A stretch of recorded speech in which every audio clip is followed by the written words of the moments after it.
Desde el 1 de marzo pasado, los cargos de dirección en el Ministerio de Trabajo y Seguridad Social están ocupados por referentes del mundo de los trabajadores y del ámbito empresarial.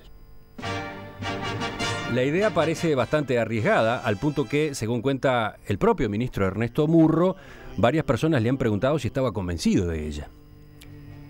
Por ese camino, Murro busca generar consensos para promover la cultura de trabajo, un concepto que él ha marcado como estratégico en su gestión.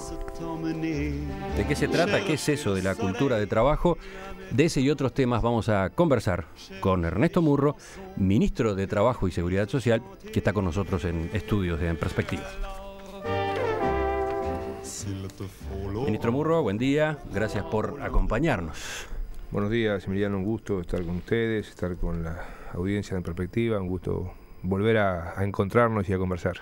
Ahora ya desde otra posición, hemos conversado mucho con usted como presidente del BPS, ahora desde este cargo de ministro. ¿Fue una sorpresa para usted? ¿Desde cuándo cabía la posibilidad de que usted llegara al gabinete?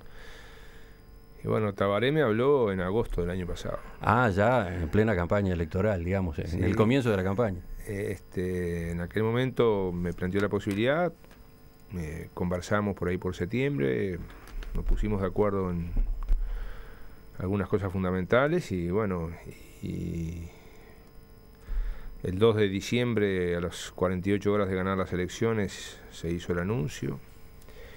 Y desde el 2 de diciembre empezamos a trabajar intensamente con el equipo del ministerio que se fue conformando hasta hoy. ¿Y qué fue primero? ¿El criterio bipartita para designar los directores del Ministerio de Trabajo o la decisión de impulsar durante su gestión como ministro eso que yo mencionaba recién, la cultura de trabajo? Bueno, es un poco todo eso. ¿Qué fue primero, el huevo o la gallina? Bueno, a ver, Emiliano, después de nuestra experiencia de 23 años en el BPS, de las convicciones que uno tiene, de las opiniones que uno tiene, que se ha ido formando a esta altura de la vida, yo soy firme partidario de la gestión pública con participación social. Yo creo que de las cosas buenas que se pudieron hacer en BPS son parte de muchas cosas, entre otras de la participación social en la gestión pública. Usted alude al directorio, ¿cómo está conformado claro, el directorio? La conformación del directorio del BPS, en la cual yo, me reitero, ahí es una experiencia sustancial.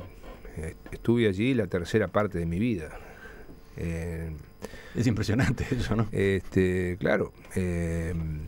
Como director por los trabajadores, luego renuncié por propia decisión para tratar de aprender un poco más, de perfeccionarnos un poco más, de rotar en el cargo. Yo llevaba 9 años de director por los trabajadores, bueno, pero permanecí quedándome dentro del equipo de representación de los trabajadores del BPS. Y luego, bueno, en el primer gobierno de Tabaré, en 2005, se nos designa presidente, en el gobierno de Mujica se nos vuelve a confirmar en ese cargo.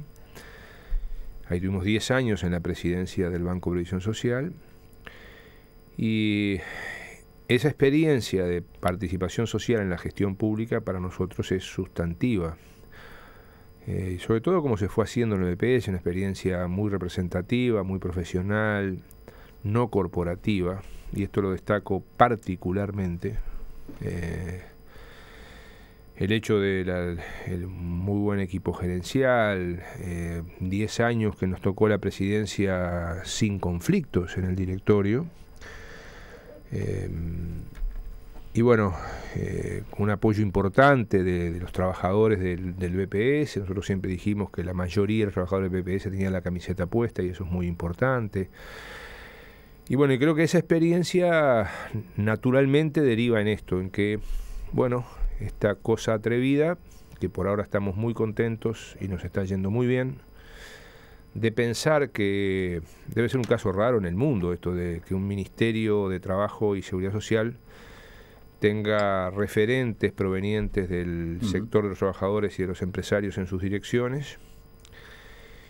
Usted utilizó el término atrevido, ¿no? Una idea atrevida. Hace poco, hablando en la Cámara de Comercio, también había manejado ese término, porque a su vez así se lo habían comentado varias personas, ¿no?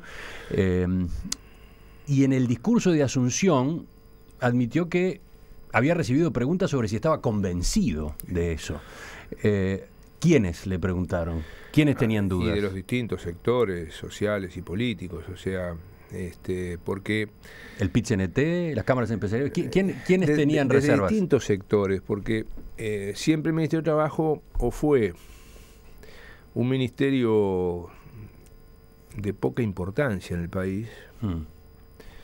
De hecho, es un ministerio muy pobre, ¿no? Muy pobre. Presupuestalmente, en sus recursos, en sus cosas. Ese es un gran desafío que tenemos de potenciarlo, de desarrollarlo. Cada tanto hay conflictos dentro del Ministerio de Trabajo, sectores de funcionarios que reclaman por sus salarios o por sus condiciones. Hoy estamos en muy buenas relaciones. Pero digo, ha pasado eso, hoy, ¿no? Estamos en muy buenas relaciones con los sindicatos internos. Digo los sindicatos porque está el sindicato fundamental, que es el AFMIT. Después hay un sindicato de los inspectores. Y después está el sindicato del INDA, el Instituto de Alimentación. Pero estamos en muy buenas relaciones con ellos, nos hemos reunido ya varias veces, estamos trabajando muy bien. Pero volviendo al, yo lo interrumpí eje, cuando usted hacía un poco una historia de cómo ha evolucionado el ministerio. Entonces, y nosotros entendemos que además no solamente tenemos esta integración de referentes del sector sindical y del sector empresarial en las direcciones del ministerio, sino que además hemos conformado un grupo asesor del ministerio, y así lo hemos llamado, grupo asesor del ministerio, que lo empezamos a reunir antes de asumir. La primera reunión la hicimos el 13 de febrero. Y allí tenemos referentes de primer nivel de las principales cámaras empresariales del Uruguay, y del mundo sindical y del mundo académico, de organismos internacionales como la OIT y la CEPAL, que nos están ayudando ahora en este tema estratégico que es la cultura del trabajo para el desarrollo. Pero en el futuro la idea nuestra es que ese grupo siga funcionando permanentemente y que vayamos tratando allí otros temas. Y hay algo que quiero destacar, Emiliano, y es que en todos los casos, por ejemplo, la gente que nosotros seleccionamos, la gente fue seleccionada por nosotros. Invitados y seleccionada por nosotros para integrar esos cargos. A ver, le hago un pero par de pero cuenta con el aval o el visto bueno de las cámaras respectivas. O sea, nosotros consultamos a las cámaras. Por ejemplo, diciendo, bueno, a mí me interesa que tal persona integre el equipo del ministerio o que tal persona integre el grupo asesor. O a veces al revés, ¿y ustedes a quién podrían acercar para estas cosas? Y así se conformó eso. Y yo esto también lo quiero destacar. Y también conversamos mucho con el PIT-CNT. Entonces, esta es una gran satisfacción que tenemos de tener este diálogo permanente. En estos primeros 3 meses usted dice que al principio recibió comentarios de perplejidad, de desconcierto, incluso de falta de confianza en que eso pudiera funcionar, pero inmediatamente o parecería que rápido terminó teniendo respaldo o apoyo para conformar de esa manera. Hasta ahora muy buen apoyo, Emiliano. Y bueno, y nosotros somos a ver, hay otra frase que a veces decimos: bienvenidas las diferencias. Y hay diferencias y hay contraposición de intereses y hay intereses opuestos. Y bueno, y el tema es justamente ver cómo encontramos la justicia, el resultado justo, la acción justa, teniendo en cuenta esas diferencias. Y bueno, y por ahora estamos en los primeros 3 meses. Yo creo que nos está yendo bastante bien, hay un apoyo muy importante de los diversos sectores, mantenemos un diálogo muy fuerte. En esa misma línea, en ocasión del 1 de mayo, usted propuso una cadena de radio y televisión en la que participaran conjuntamente el gobierno, dirigentes de las cámaras empresariales, sindicalistas y representantes de los jubilados. Una idea que finalmente no pudo cristalizar. ¿Por qué había intentado eso? Bueno, lo que intentamos allí fue que se pudiera hablar un poco de esta estrategia principal del Ministerio, que es la cultura del trabajo para el desarrollo, pero y que además ya hoy es una medida del gobierno, porque recordemos que esto está entre las 10 medidas principales que todo el gobierno ha tomado. Pero el 1 de mayo es el Día de los Trabajadores, ¿no? Sí. No el Día del Empresario. Pero no tenía nada que ver con eso. O sea, ahí lo que pretendíamos era... pero primero creo, Emiliano, que a esta altura eso es un hecho menor, eso que sucedió, Pero lo que pretendíamos ahí era que apareciera eso que, porque está funcionando de esa manera. La cultura del trabajo para el desarrollo es algo que debe ser algo de todo el país. O sea, nosotros estamos convencidos que Uruguay, para seguirse desarrollando,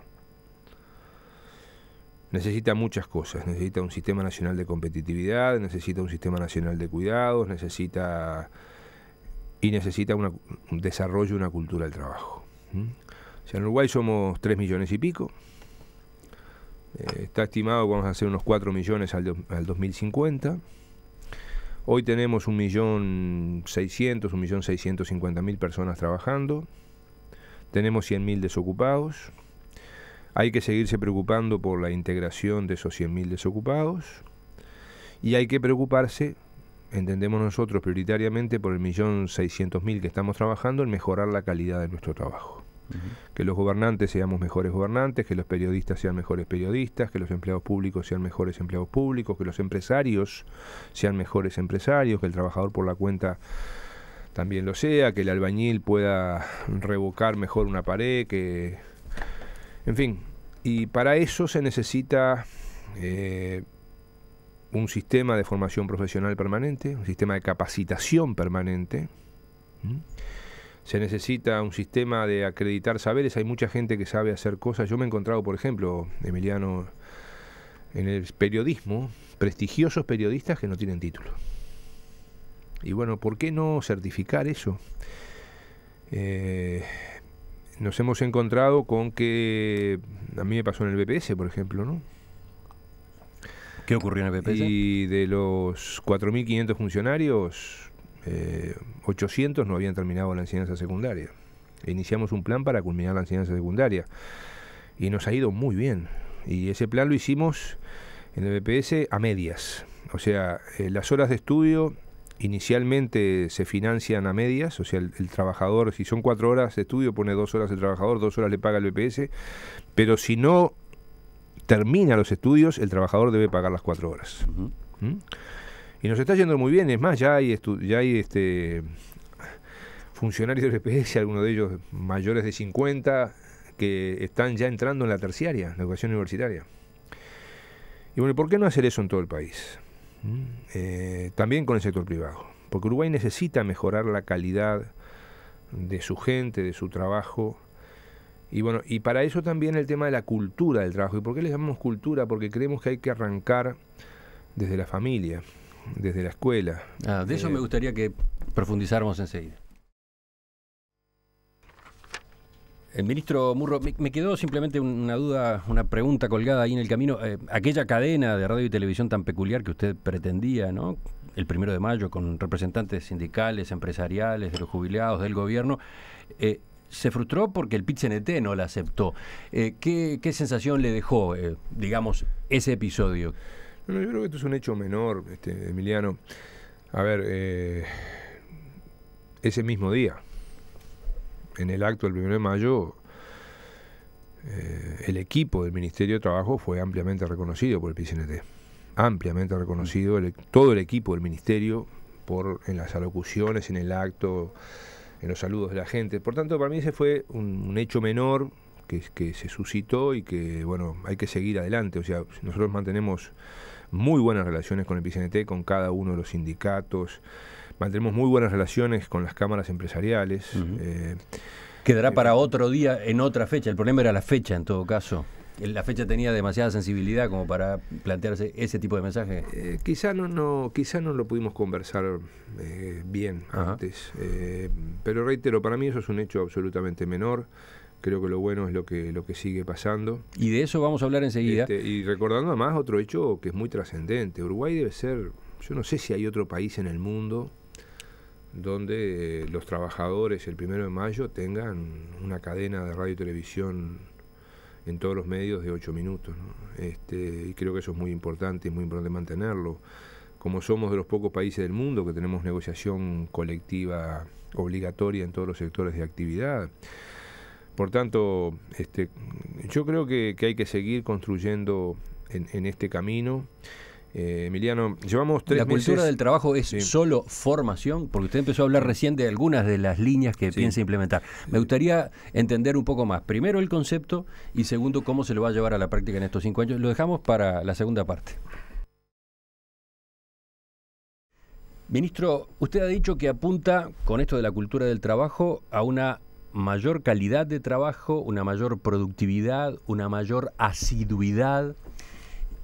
Y así, por lo menos en esta síntesis tan apretada, se asemeja mucho a inquietudes que han venido en los últimos tiempos del lado empresarial, donde distintos voceros han dicho se percibe una tendencia de los trabajadores más jóvenes a la indolencia, la falta de compromiso, la tarea hecha a medias, el ausentismo, una enorme facilidad para rotar de una empresa a otra sin mayores problemas de conciencia. ¿Viene de ahí justamente esta inquietud? A ver, primero quería terminar de cerrar un capítulo del anterior, que es el diálogo social permanente que mantenemos. En estos 3 meses de gestión que estamos cumpliendo en estas horas, hemos tenido entrevistas con más de 250 organizaciones sociales, empresariales, sindicales, en todo el país. Por ejemplo, el director del Interior del Ministerio, Jorge Mesa, ex secretario general del ZUNCA, en los primeros 70 días de gestión se recorrió los 19 departamentos, conversando con las oficinas del Ministerio, que tenemos que fortalecer mucho en el interior del país y mejorarlas mucho, con los centros comerciales, con los sindicatos locales. Y señalo esto, Emiliano, porque estamos tratando de tener políticas nacionales también en este sentido. Yendo concretamente a la pregunta, esta idea de la cultura del trabajo para el desarrollo surge de varias fuentes. Porque nosotros allí, en el documento que está publicado en la web del Ministerio, que es mtcs.gov.uy, y está publicado desde el 2 de marzo, el día que asumimos, porque este documento fue elaborado en su forma inicial colectivamente por el equipo del Ministerio en los 3 meses previos a asumir, y hoy es un documento que está siendo enriquecido. Próximamente publicaremos una nueva versión, porque está siendo muy enriquecido en ese ámbito que hemos creado, que se llama Grupo Asesor, integrado por una veintena de referentes del mundo empresarial, sindical, de la academia, que ya comentábamos, con gente de muy alto nivel, representante de esos sectores, de las principales cámaras empresariales, por ejemplo, y está siendo muy enriquecido ese documento. Próximamente haremos una nueva presentación. Y ese documento dice que estos son 2 cosas. Una, todo lo que se ha avanzado en Uruguay en trabajo decente, o sea, en derechos laborales, en derechos de seguridad social, hay que mantenerlo y seguirlo desarrollando.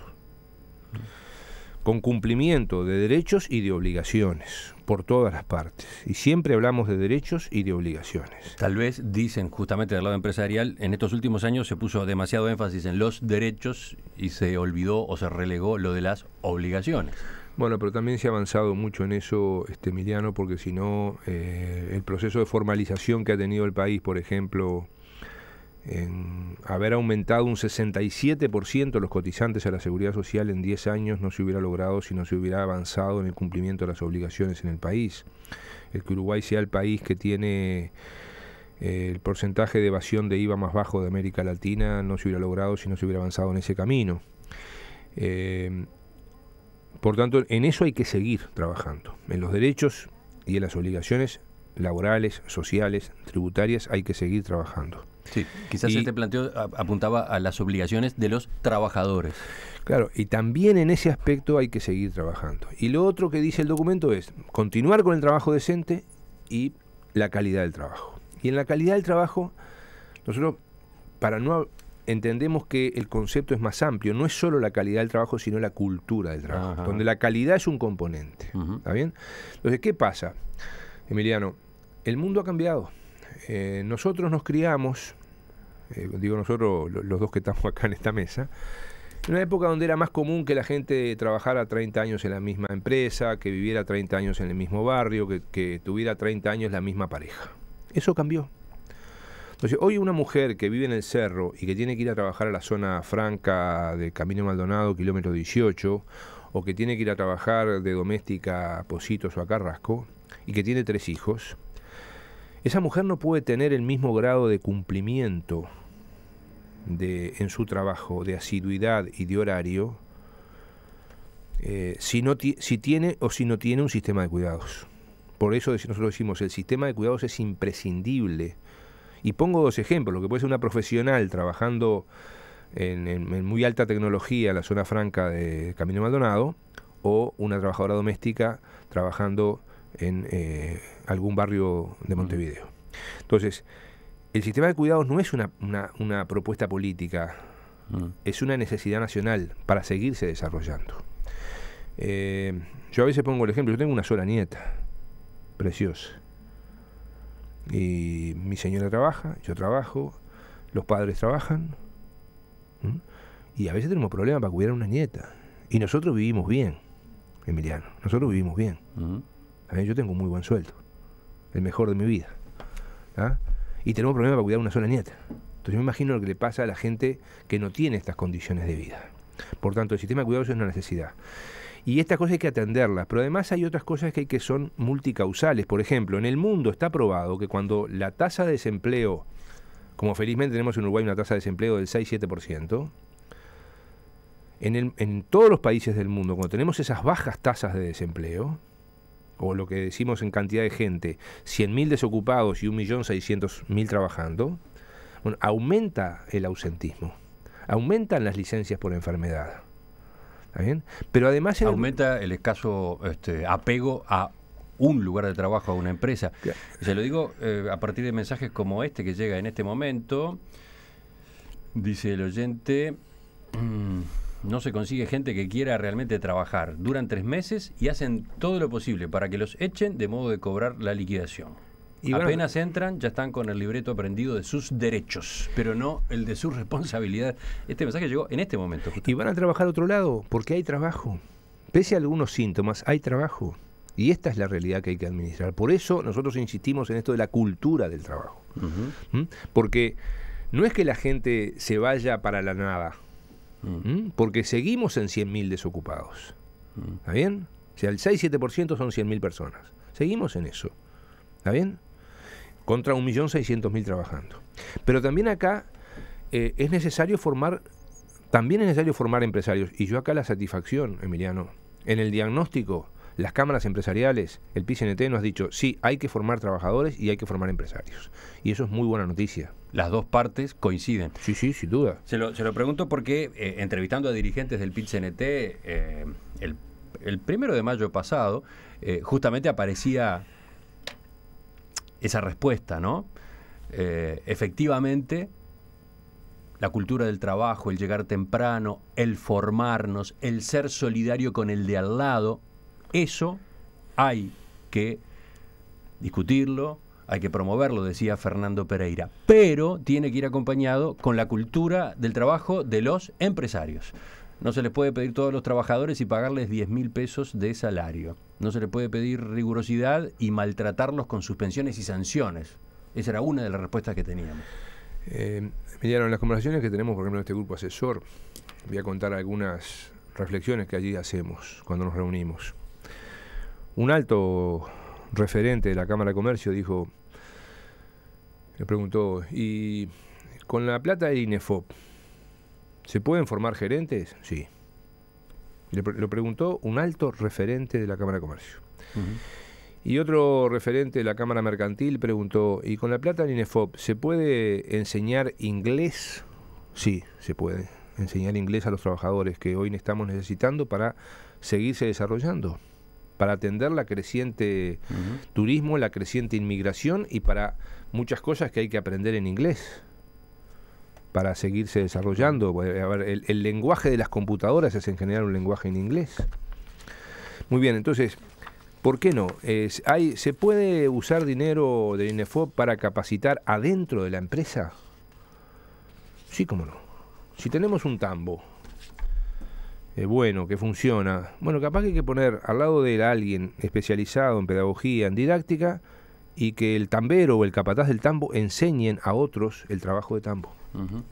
Y esto no quiere decir que se deje de contratar una empresa capacitadora, porque nosotros creemos que la necesidad de capacitación permanente, de formación permanente, con cosas que ya se vienen haciendo. Hace poco a este grupo asesor, que integra una veintena de referentes empresariales y sindicales y académicos, llevamos al profesor Wilson Neto, el presidente del CODICEN. Y lo llevamos para que informara qué es lo que hoy se está haciendo para la transición y la interrelación entre educación y trabajo. Emiliano, la conclusión de esa gente, los que estábamos en esa reunión, esa veintena de personas que nos reunimos todos los meses, estamos entre la gente más informada del Uruguay, los que más acceso tenemos a los diarios, a los medios de comunicación, a internet. Y la conclusión fue, de la mayoría de la gente que estaba ahí, no sabíamos esto que ya se estaba haciendo por parte de la ANEP, de UTU, de secundaria, de todos los planes que hay para trabajadores en actividad, para adultos, para personas adultas, para mejorar su calidad educativa, para mejorar el tránsito, para ver cómo se pueden aprender cosas. Lo que queremos hacer ahora con este programa, que vamos a estar firmemente ya en la segunda quincena de junio anunciando las medidas a implementar, es, bueno, justamente una mayor articulación entre educación y trabajo, una educación al servicio del trabajo, y esto de desarrollar desde la familia. ¿Por qué decimos desde la familia? Estamos promoviendo, por ejemplo, ver cómo ayudamos a los encuentros familiares de los domingos, por ejemplo, donde la gente pueda conversar. Porque esto puede llamar mucho la atención, que desde el Ministerio de Trabajo se promueva el almuerzo familiar de los domingos. Claro, porque hemos encontrado, Emiliano, y esto por ejemplo nos lo dijo... esta fue una propuesta que nos hizo la gente del Centro Comercial de Salto. ¿En qué consistía la propuesta? Tenemos que estimular que la gente, que la familia se reúne y converse. Nos está pasando que muchas veces, como la gente hoy en Uruguay está trabajando y trabaja 8, 10, 12 horas, y después va y se sienta en su casa y a veces se entretiene con internet o con la televisión y no se conversa. Y yo creo que hay que ver cómo esos valores los vamos cultivando, de conversar, de ver. Estamos, por ejemplo, pensando, Emiliano, ya hemos conversado con algunos, por ejemplo, prestigiosos empresarios que les ha ido muy bien en Uruguay, de que den charlas de cómo ellos llegaron a tener esos éxitos. Vamos a hablar con prestigiosos futbolistas que expliquen cómo ellos llegaron, porque uno ve, bueno, fulano de tal es una estrella, gana tantos miles de dólares, se compró una casa tanto. Sí, bueno, pero ¿cuál es el sacrificio que hace todos los días para tener eso? Vamos a entrevistar a gente común, que puede ser una maestra que a veces viaja 50 kilómetros para ir a la escuela. Y bueno, cómo eso importa para atender a veces en un medio rural a 20 niños. Entonces, destacar estas cosas que nos parece que son buenas, y hay muy buenas experiencias en el país. Sí, cuando usted habla de cultura del trabajo, yo pienso un poco en esa línea, ¿no? En algunos aspectos que me imagino deberían formar parte de esas conversaciones familiares, por ejemplo, de los almuerzos de los domingos, como usted decía, ¿no? La importancia del trabajo para la realización del ser humano, el papel de cada uno en un proceso productivo. Se puede hablar hasta de solidaridad con los otros compañeros, ¿no? Porque si uno no hace bien lo suyo, tendrá que venir otro después que complete y tape los baches, etcétera, ¿no? Sin duda. Y esto creemos, Emiliano, que es un proceso largo. Esto no lo vamos a lograr en estos 5 años, pero nosotros entendemos que hay que hacerlo. Estamos pensando en la enseñanza de la cultura del trabajo desde la escuela. Por eso estamos en íntima relación con ANEP. Estamos pensando en lo que puede estar significando el hecho de ir a hablar a los centros de estudio y a los centros de trabajo sobre este tema. Conversar la importancia que esto tiene. Estamos pensando pues no estamos pensando solamente en hacer campañas en los medios de comunicación, no estamos pensando en ver cómo esto se desarrolla en cada lugar. Y la verdad que hemos encontrado un muy buen ambiente, tanto en el mundo sindical como en el mundo empresarial y en el mundo educativo para avanzar en esto. Porque, reitero, si Uruguay no mejora la calidad de su trabajo, se nos acotan, se nos reducen las posibilidades de desarrollo. Uruguay, y cuando digo la calidad, entonces ahí entra el tema de la calidad, y es la calidad de esta cosa, a ver, Emiliano, estas cosas que nos vamos enterando de jóvenes uruguayos que son reconocidos internacionalmente en estos días por inventos que están haciendo. El hecho de que Uruguay sea de los mayores exportadores de software de América Latina. Bueno, yo creo que hay que destacar esas cosas, hay que realzarlas y tratar de colectivizarlas, porque... No manejó el término emprendedurismo. No, pero también, Emiliano, también eso, por ejemplo, nosotros estamos pensando hoy en algo que se ha hablado poco. Yo creo que también hemos tenido un poco de culpa nosotros, quizá de no comunicarlo bien. El nuevo Fondes. Si hiciéramos capaz que una encuesta con la audiencia y le preguntamos qué es el Fondes, yo creo que mucha gente nos diría el Fondes es un salvavidas, una plata para empresas que se funden, para empresas que los trabajadores tratan de recuperar. Estoy seguro que la mayoría de la gente diría eso. Bueno, el nuevo Fondes que se está aprobando en estas horas, y que yo creo que es un muy buen acuerdo que hicimos con la bancada parlamentaria del Frente Amplio, con el PIT-CNT y el gobierno, va a disponer de unos 100 millones de dólares, de plata que ya estaba, no es plata nueva, y más o menos 50 y pico de millones van a estar destinados a la micro, pequeña y mediana empresa del Uruguay, que es más del 90% de las empresas del Uruguay. O sea, algunas de las decenas de miles de empresas van a poder acceder a ese financiamiento para subsidios, para garantías. Y después hay otra parte, que son 30 y pico de millones, que eso se va a destinar a la economía social, a las cooperativas y a los emprendimientos autogestionados. Y esto también es importante. Y por ejemplo, yo me he encontrado en reuniones, bueno, acá mismo, en este edificio donde ustedes están emitiendo, hicimos el viernes pasado un encuentro con los presidentes de los centros comerciales del interior del país. Y cuando yo les contaba esto, dice, pero nosotros no sabíamos eso. Porque a veces tenemos problemas nosotros de comunicación, a veces los medios, pero digo, y reitero capaz que esto es un problema nuestro de comunicación. Entonces, bueno, ese nuevo Fondes es una apuesta a este desarrollo del país. En la nueva ley de empleo juvenil innova en que por primera vez tenemos un subsidio al salario de los trabajadores. El Estado, a través de los impuestos que la gente paga, con la ley de empleo juvenil, va a subsidiar salario para que los jóvenes puedan trabajar y estudiar.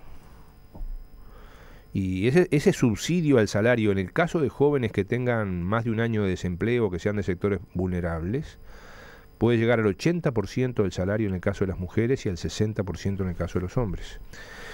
Y en los otros jóvenes de diversos sectores sociales, estamos hablando del 25% del subsidio del salario. ¿Qué tiene que ver esto con la cultura del trabajo? Es una herramienta sustancial de la cultura del trabajo, porque estamos justamente apuntando a los menores de 29 años en general, en algunos casos menores de 24, pero en general menores de 29 años, y estimulando que las empresas les den trabajo con plata del Estado, por los impuestos que paga la gente, para pagarles el salario, para pagarles una parte del salario a esos jóvenes a emplear.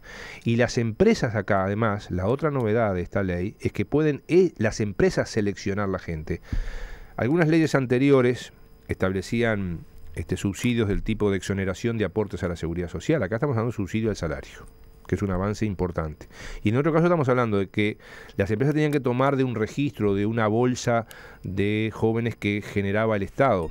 Acá las empresas van a poder decir, yo quiero que fulano de tal integre esto. Si ese fulano de tal, ese joven, cumple los requisitos de la ley, puede ser tomado. Pero además, también el Estado va a subsidiar licencias por estudio para que esos jóvenes puedan seguir estudiando, y va a subsidiar reducción de horarios de trabajo para que esos jóvenes puedan seguir estudiando. Entonces, hay una serie de medidas, porque no es que... yo vi, por ejemplo, algún titular de diario que dijo se van a destinar los 90 millones de dólares del INEFOP a la cultura del trabajo. No es así. Los 90 millones que tiene el INEFOP son del INEFOP. Lo que pasa es que el INEFOP es un actor fundamental en este proceso de cultura del trabajo. Pero no es que la plata del INEFOP se destina a esto. La plata que se va a destinar al empleo juvenil se destina al empleo juvenil, pero pasa que el INEFOP es parte de esto, el empleo juvenil es parte de esto. Yo creo que el nuevo Fondes es parte de esto, con el fomento al emprendedurismo, a las pequeñas y medianas empresas. Y es parte de esto también algo que también es nuevo, que salió hace poco, y que creo que no ha sido suficientemente difundido, que es este decreto que surgió de un año de trabajo de consenso entre las cámaras empresariales del transporte de carga, las cámaras empresariales de los camioneros, el sindicato de camioneros y varios ministerios, Ministerio de Economía, Ministerio de Transporte y Obras Públicas, Ministerio de Trabajo, BPS, Aduanas, DGI, que es: si una empresa de camiones incumple normas laborales de seguridad social o tributarias, el Ministerio de Transporte y Obras Públicas le puede sacar el permiso de circulación. Y ya hicimos actuaciones en 5 departamentos, hicimos actuaciones conjuntas en 15 empresas, encontramos importantes irregularidades, porque este es un sector muy importante para el desarrollo del país, para el transporte, para la logística, y con alta evasión. Y el decreto que anunciamos a fines de marzo fue producto de un año de discusión entre las partes, producto de un diálogo social. Y yo creo que esta es la forma de construir el nuevo Uruguay.